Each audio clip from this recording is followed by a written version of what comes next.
Hi, my name is Romeo, and I'm here with Preeti. And I'm also here with Dante. And today we're going to be talking about Black Lives Matter. So, let's get it poppin'. Have you heard about the Black Lives Matter movement? I have. I have a little bit, not a lot, but enough to be aware of it. I have heard of it, but I don't know about it. Yes, I have heard about the Black Lives Matter movement. I believe that started with the murder of Trayvon Martin, but it became more popularized with the death of Michael Brown. I know it's a part of a social change movement brought about by police brutality.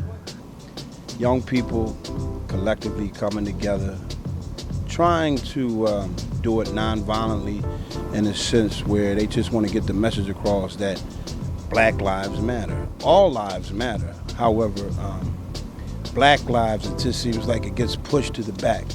I've just seen things on the news and stuff. As far as I know, it's mostly just about us as like a black youth realizing that the country that we kind of trust our lives to doesn't really care about us, and that's something that obviously needs to change. And so I'm glad that the movement has started. I have started to hear about the movement ever since the Ferguson riots and the Baltimore riots, and it actually made me want to take more race classes here at Temple because I'm from pretty much an all-white community growing up, so I never had to deal with race issues. I've never personally seen race issues until I moved to the city. So Shayna, tell me, where did you hear about the Black Lives Matter movement?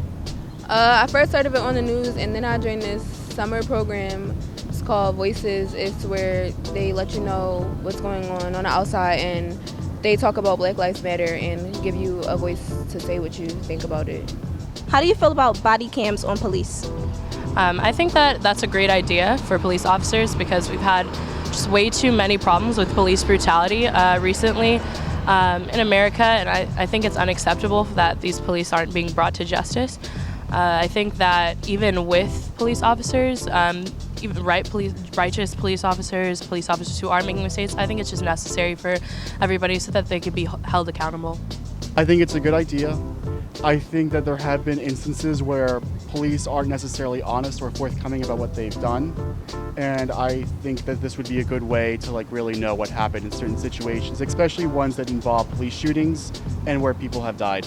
You can hear everything that's going on, you can see what's going on, you can know there's no discrepancies in the report, and you can see it firsthand as opposed to having to just go off one person's report that's probably biased, being the officer. What would the world look like if Black lives did matter? I think it would help our young people's self-esteem, knowing that where they came from, the goals, that they don't just have to settle for just making bad choices, and their future is not just destined to be in the penitentiary or institutionalized. I think they'll have a choice in the matter if Black Lives Matter. We know that all lives matter, but we don't think that everyone else knows that Black lives matters. Black lives do matter. All lives matter, but especially without video today, who knows if we would have as much attention as we're getting now. I'm Romeo. And I'm Spanky Edwards. And that's what's poppin'.